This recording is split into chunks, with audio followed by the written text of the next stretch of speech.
What's up, guys? How you doing? Not feeling terribly sharp today, I have to confess.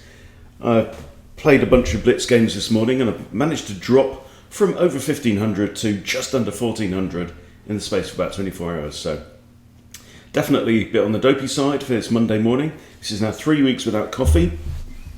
Definitely feeling more human.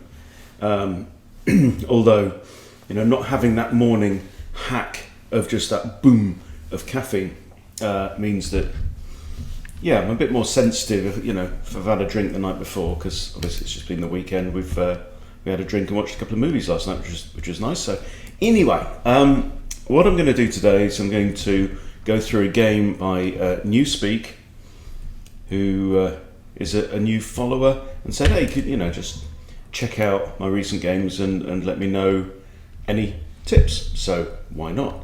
So Newspeak is 8-3-1 in Rapid. The opponent here is rated 7-8-9, and it's quite a long game, almost 100 moves. So we've got an E4, E5 opening. It's good to see somebody under 1,000 playing E4, E5, Knight F3. Makes a lot of sense. And this is the Philidor defense, okay? So it's pretty solid here, but Black has caused himself a slight problem, which is that this bishop now only has one square to go to. And even if Fianchetto's here, again, it's going to be a bit stuck. So, a bit like in the French and the Caro-Kann, the light squared bishop can become a bit of a problem. Here, it's a dark squared bishop, but anyway, solid enough. It's a classical opening. We have bishop to c4, so it's an Italian setup now from white. And knight f6 and d3. Perfect, right? This is very nice. We've moved d3, we've created this nice pawn chain, and this bishop is ready to come out, most likely to g5 with the pin on the knight. Black is now preparing to fianchetto this bishop, but as we've said, it's going to be a bit dulled for a lot of the game. However, this bishop's main job is more defensive than attacking, right? We've weakened the dark squares, and that bishop has to stay there and plug the gap in those squares. Likewise, then white's dark squared bishop becomes important because white's light squared bishop just can't get through this, without incurring serious damage. Okay, but this dark squared bishop now becomes a very important attacking piece. Okay, knight c3 and fianchetto the bishop. This is the first kind of poor move, I think, from white. If you look at the board here, this bishop's doing a good job. It's looking down at g8. Well, what's important about g8? Well, it's a square that the king wants to castle to, right? They've invested this time in this kind of, King's Indian setup here, right? And that really signals that the king wants to go to g8. Just leave the bishop there. Leave it on. This is a great diagonal for the bishop, right? And also with this pawn having moved forward, sometimes you can prompt the h-pawn to move, and then this pawn can very often find itself pinned on the king. So, and the other question is, well, what's the point of this move? It seems to be throwing a check, right? But is it? Because you do this, opponent can very easily just push a pawn here and force you to move away, right? In the game, they play bishop d7. And now, we could trade bishops, but that's really inviting Black to gain a development lead. You look at it this way, right? At this point, we have 1, 2, 3 pieces developed, right? Black has 2 pieces developed. White's ready to castle, Black's ready to castle, okay? But we have an extra pawn out an extra piece out in the board, and it's white to play. Which means we could go, for example, bishop out here. And we've got 4 pieces out on the board. And the knight is pinned, right? This move breaks some rules. I mean, one is you're moving a developed piece for a second time, which gets worse if they play c6, and then you have to move the bishop again. So then what was the point in the whole thing? You have to move the bishop again, and then it's black to play. So you haven't developed a piece on this move, on move 6, right? But you've also potentially left the door open for your opponent to overtake you in development. So we have this, and now again, we're moving a developed piece a second time.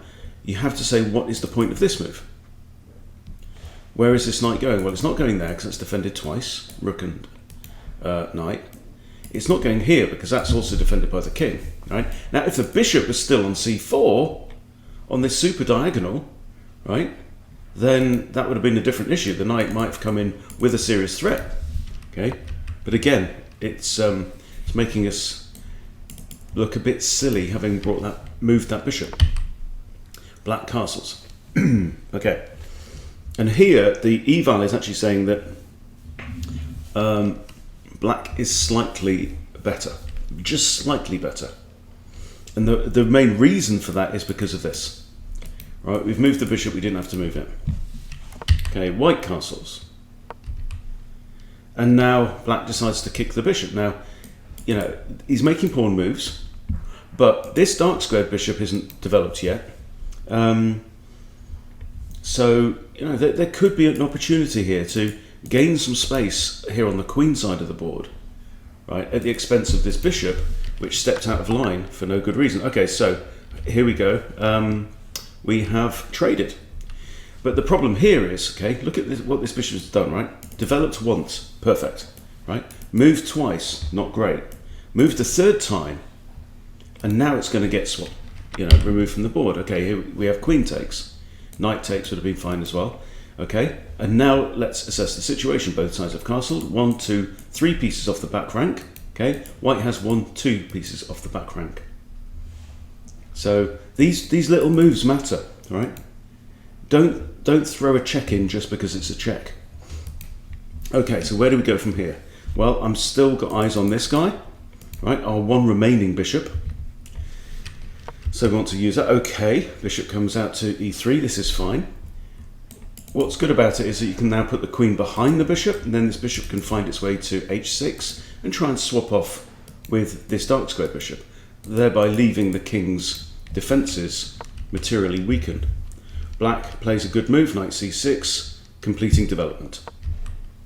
Notice here, we're still one move away from completing development. We've got to get our queen off the back rank and connect our rooks, and the reason is because 1, 2, 3 moves we're invested in a bishop that is no longer with us, right? So the point of those moves is now gone, right? There's no advantage whatsoever. They've left the board with the bishop. Okay, so a3. I'm not convinced of this move.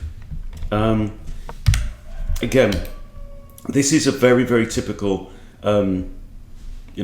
beginner idea, and I think what white is trying to do here is to prevent the knight from coming into b4. And but what we're doing is we're kind of running from ghosts or running from shadows, but also, wait until you see the whites of their eyes. First of all, is this a threat? Well, no. Right? Yes, black has just moved this. And maybe Newspeak thinking, well, what's black's idea is, does he want to come in and cause trouble? Well, there is no trouble. Right? You can't take this pawn. You can't take this pawn. And the other thing is, you can wait until the knight comes there and then say, clear off, knight. Right? And you've not wasted or you've not invested a turn in pushing this pawn forward. Like we haven't here, you see it's now, black is half a pawn better off at this point.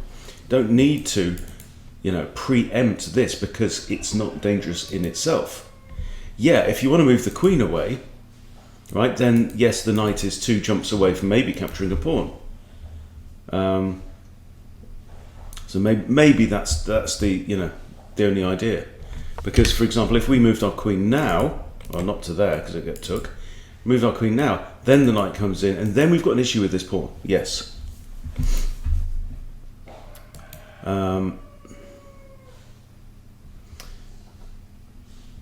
So let's think about this. Maybe if we did our queen here and knight comes in here,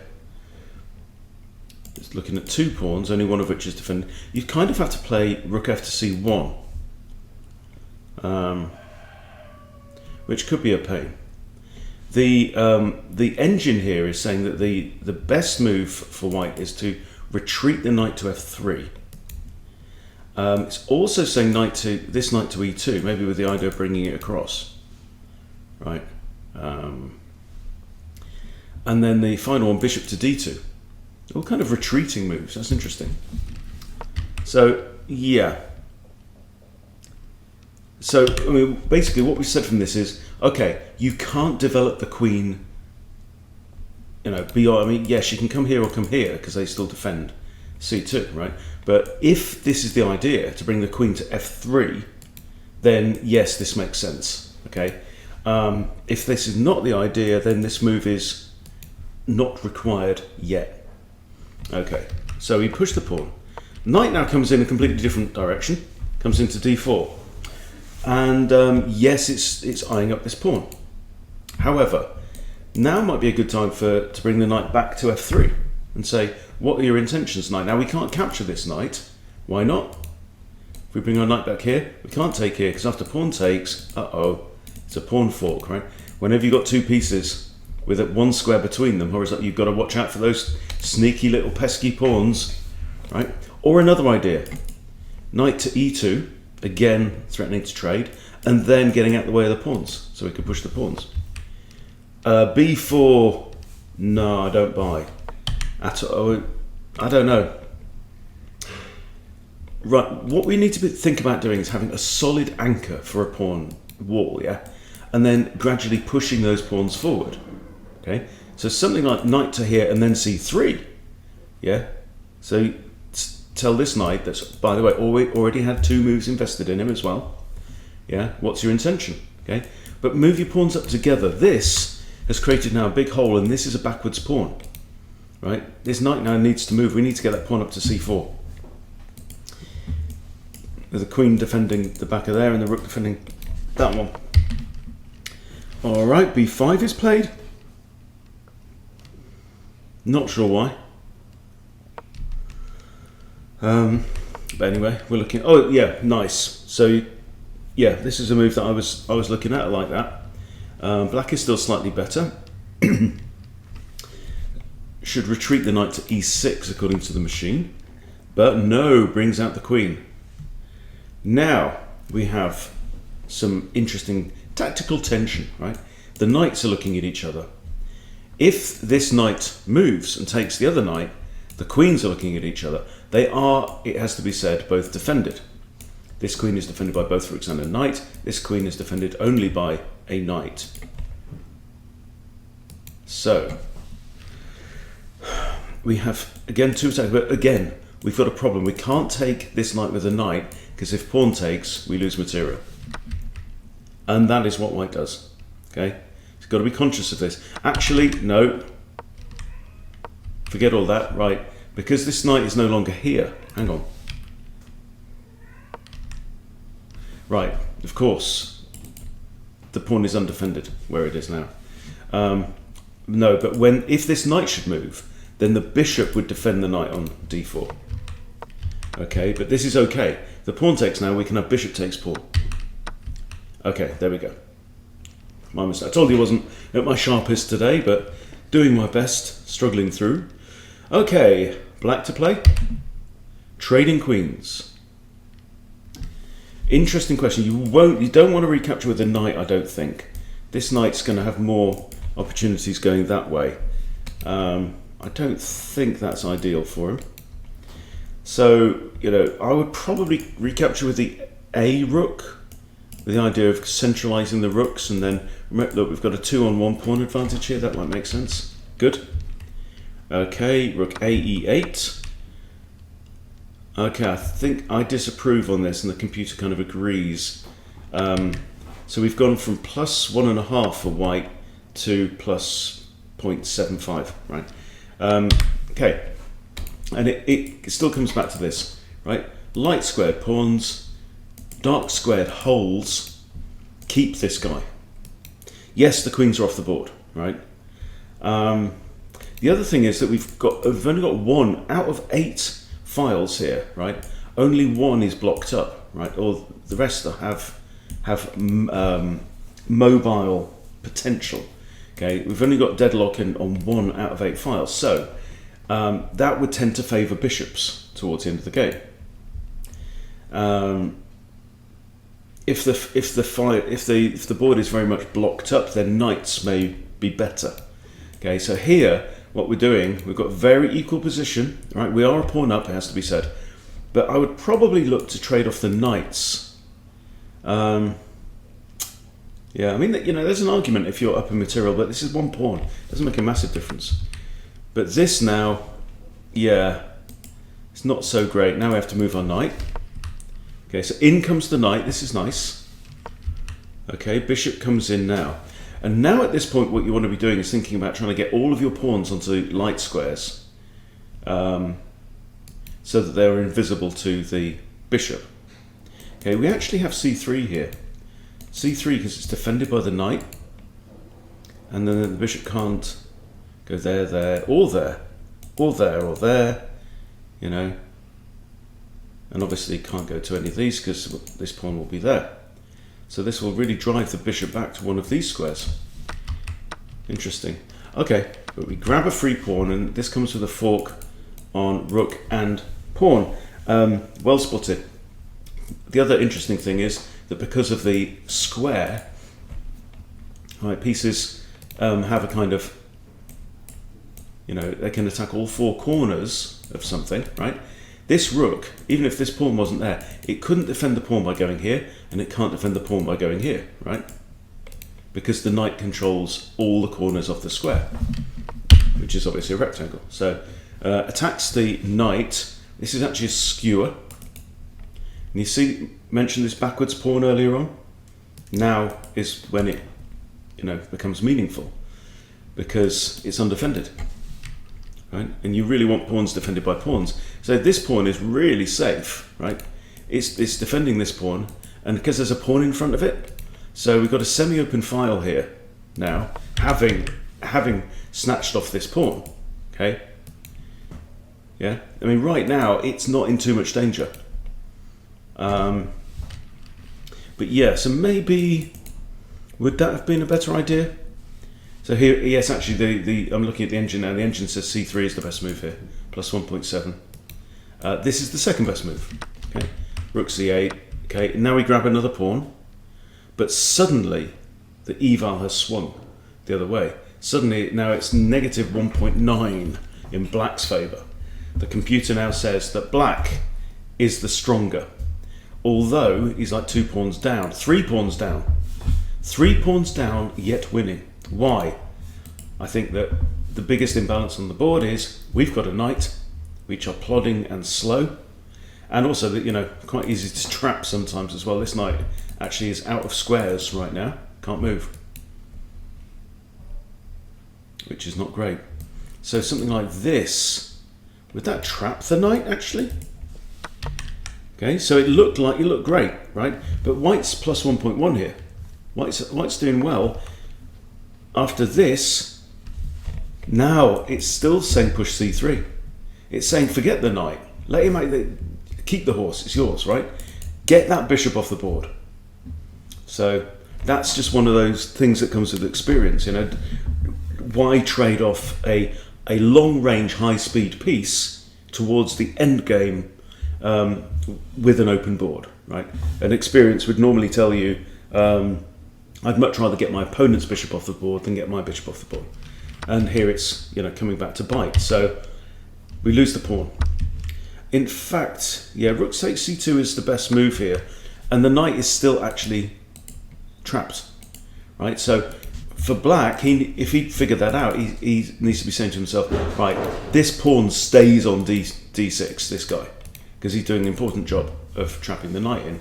Bishop isn't doing the same job because knight here, bishop takes, pawn takes, you've lost your bishop.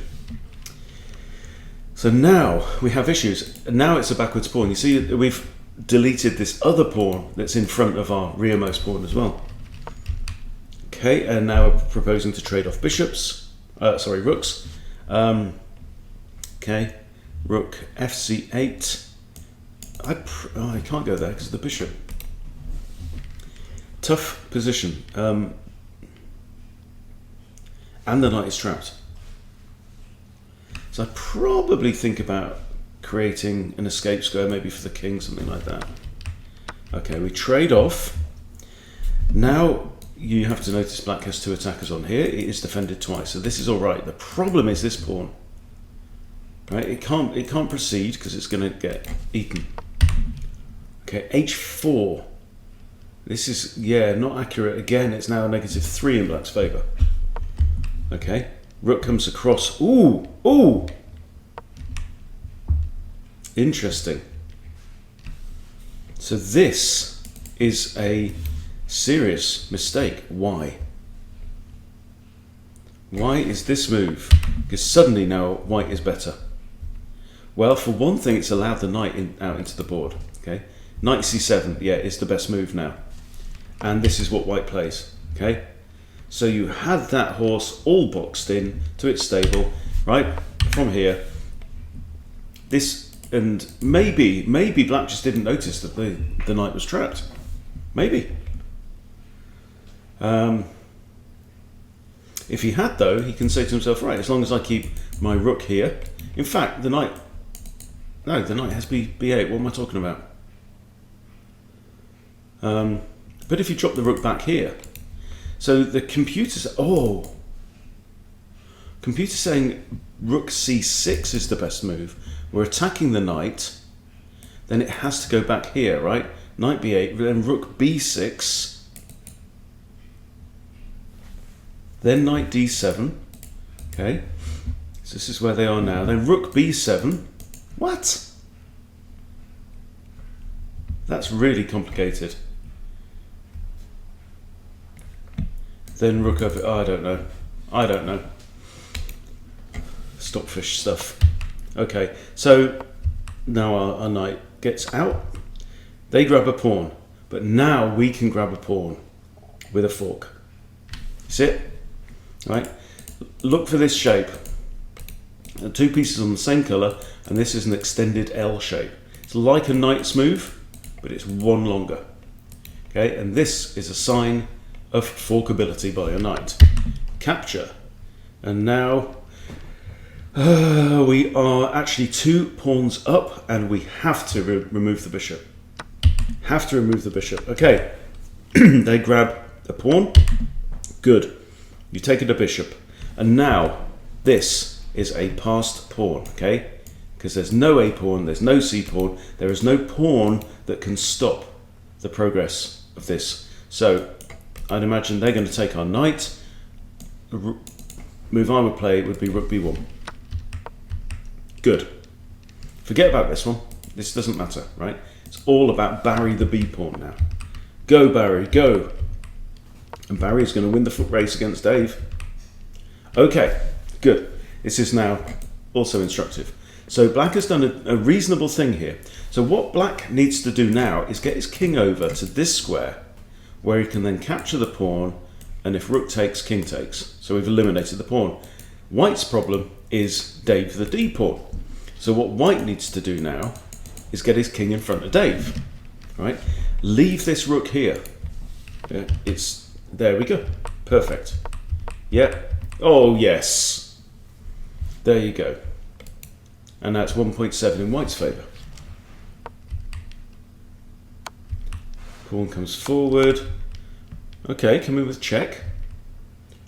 And this is now bad for black because well, the pawn's hanging. We might also push g3. Good, grab the pawn, like it. Okay, so now we have time to push g3, right? Defending this pawn. This pawn is defended by that pawn. This is then the undefended one, but we have time to drop the rook back to b2. Good, good. This is great. Good stuff. Okay, and now, brilliant. Look at this situation. This is coordination, guys. Right? Everything is safe. The only undefended piece right now is the rook. But this king is 1, 2, 3, hang on, no. 1, 2, 3, 4, 5 moves, even from attacking the rook. So we're fine. We've got time to do this. The rook's going to have to move. We get a queen. Happy days. Okay. Yeah, you might have thought about just snatching this one off. Okay, and we've... Good. And taking with a king means that this pawn is still defended. Right, now, quickest way to win from here, ideally you want black to block off the pawns if you can. You've got to be very careful about stalemates now. Okay, so they trade off. Okay. And now my only thought really would be bringing the king back down. Right? The danger here is the h-pawn. Now the computer is saying this is completely won now for white. But still got to be careful. Right, games have been lost from positions like this.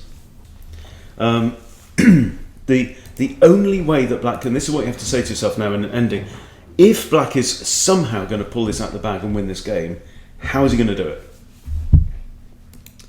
Okay, well, the only way is going to convert Harry the h-pawn into a queen. Now, so what we then have to say to ourselves is, and by the way, 13 minutes 43 on the clock, so I'm guessing this was a 15 plus 10 game, eh? Yes, it was 15 plus 10. Okay, so stop, take your time, right? Some people, myself included, tend to rush like crazy in an ending for some reason. But you got 30 minutes, heaps of time. Now, this king, if this king can eliminate Freddie, the f-pawn, then our Freddie has a clear run. Okay, so the way I would be thinking, I think, is I want to ensure we keep this pawn, eliminate this pawn, and then this guy we can trade our rook for. Okay, because that secures a win. That's all you have to be thinking about in the ending, right? What is the best result, and how can I ensure that result? Right, and the best result clearly is a win for white here. So what I'd be thinking about is 1, 2, 3, 4, trying to eliminate that pawn, and then just maybe get our pawn forwards and wait for the h-pawn just to step in front of our rook, and then just take it out. Leave the king somewhere like this with our pawn here, and we can romp home. That's how I hope it would happen. Okay, thrown in a check. No reason. Unless, I mean, let's say the king got 2 moves. Yeah, it wouldn't be a bad idea to put your rook on g3. What's the computer's move here? Rook b3. Okay. So rook b3 is preventing the king from advancing down the board, and we might stick our rook here.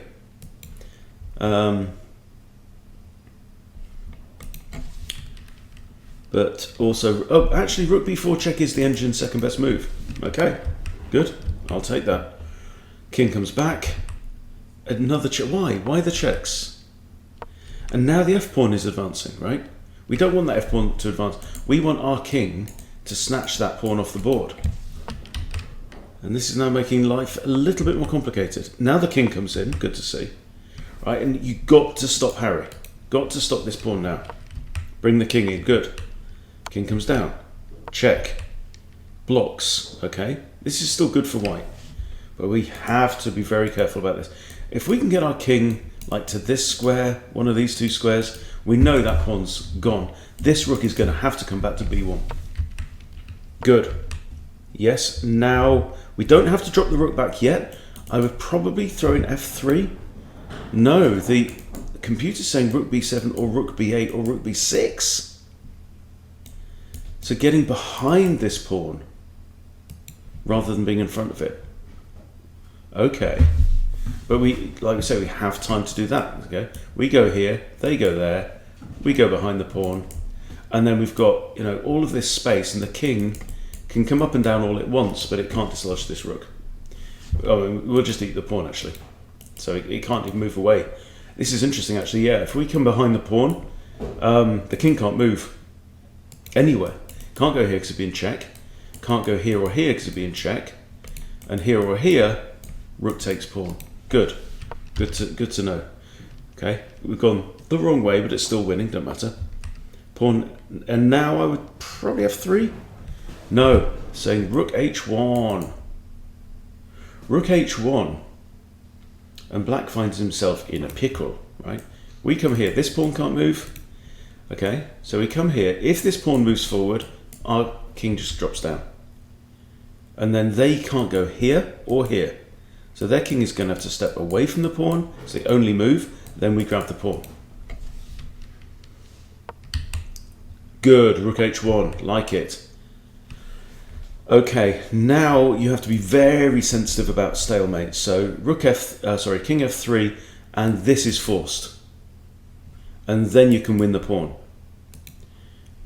Or this pawn. So totally winning now. There. Ah. They go here. Yeah, king f3, and push. That's the move. Okay, we've grabbed that, and now you take out the pawn. Okay, king must take, and then you can move this pawn forward, and then that is a winning position. The reason for it is that our king is in front of our pawn. Excellent. Okay, now you can move the pawn up. No, we're heading this way up the board. You don't want to bring the king down. You could actually play your king here, king e4. That's the best move, mate in 34. Okay, you think about it. Well, how can this king annoy this pawn? Well, it can't go to this square, so it would have to go here, and then you move it forward. It's fine. Right, you don't have to move your king back. Just making life harder for yourself. Oh, now we're letting the king get in front of the pawn, and you cannot do that. No. What you do is you go here now to prevent the king from getting in front of the pawn. Okay, it's called opposition, right? Because the king will then have a force field around it that this king cannot enter. Right? You shall not pass. And now this is a drawn position. Okay? If the king goes to f5, then you can force a draw. He goes to f5. Oh lordy. So now only black can lose this game. Right? Black can't win, but all black needs to do from this point is to stay in front of that pawn. Okay? And you can drill this. You can drill this. Okay. Now, so let me show you. I'm going to go to analysis board. Okay. And we're going to set up a position, and I will show you how you can drill this. I mean, there are endgame things, king and pawn endgame stuff. You can do it yourself. This is how to hand roll it. Okay.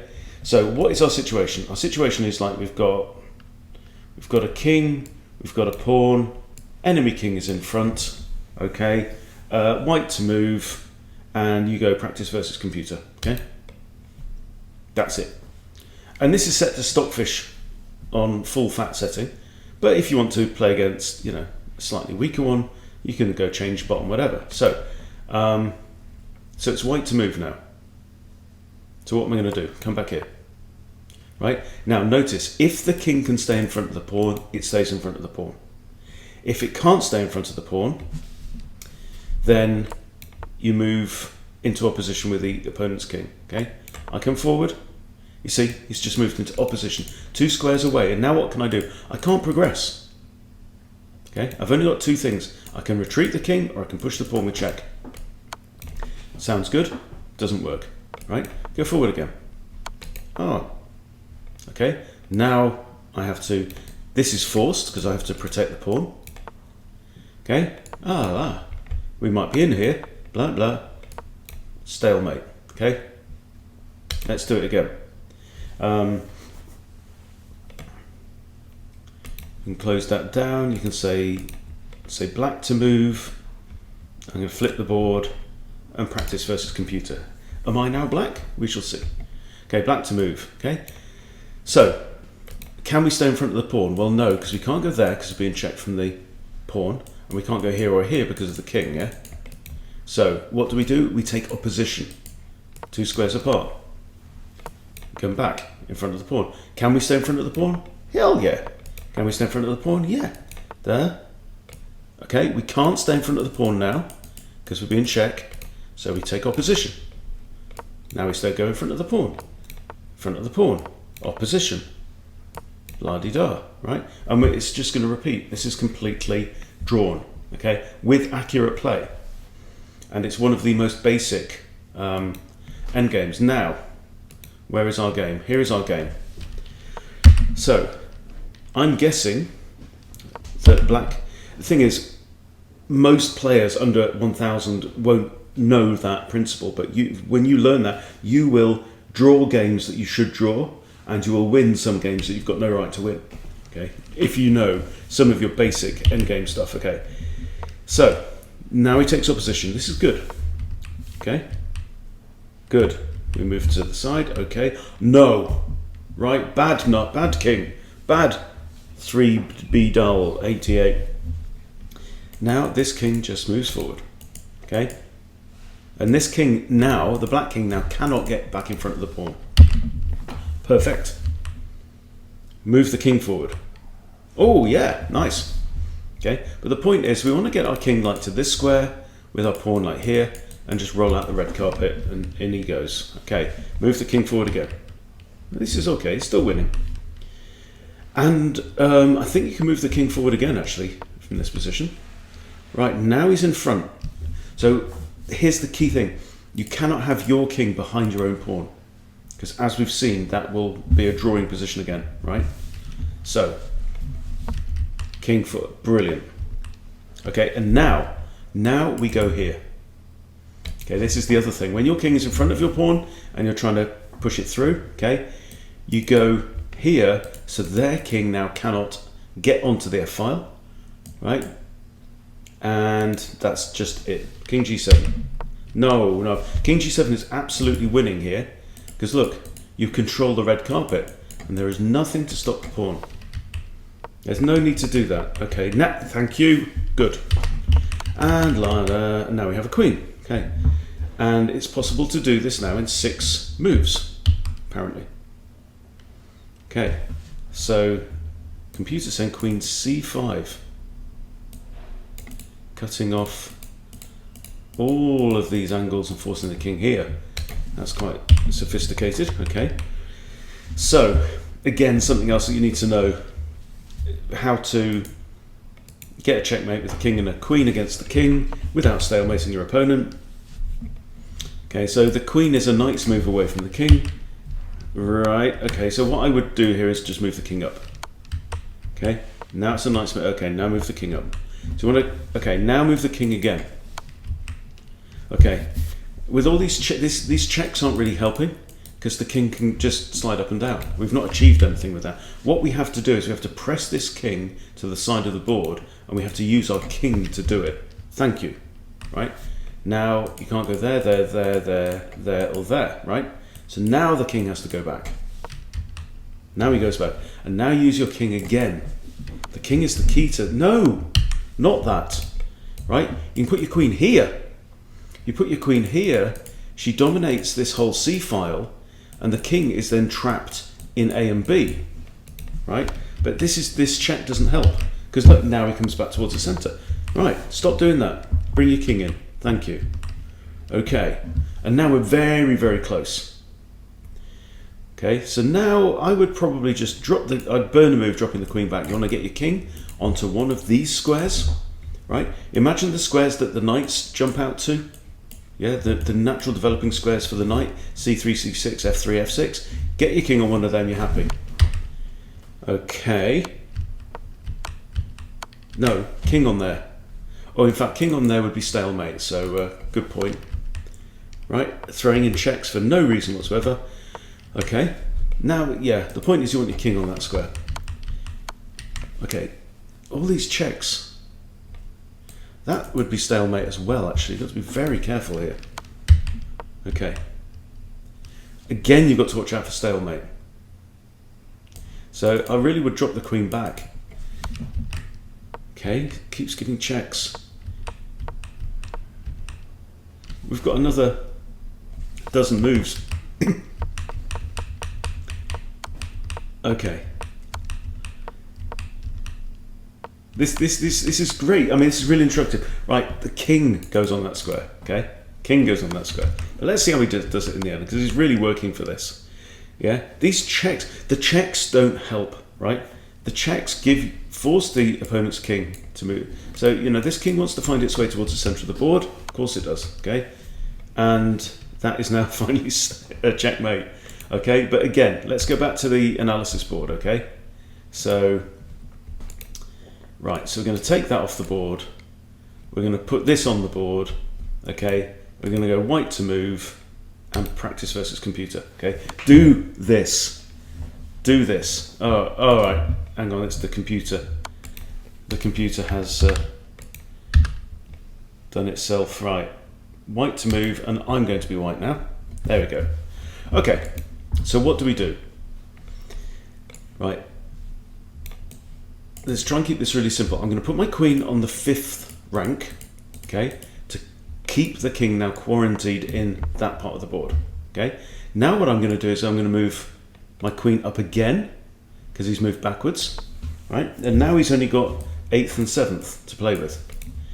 Okay, next I'm going to move my king up. I don't want to move my king into opposition with my opponent's king, because then he'll just move sideways. I want him to move into opposition with me, and I'll show you why. Okay, he comes here.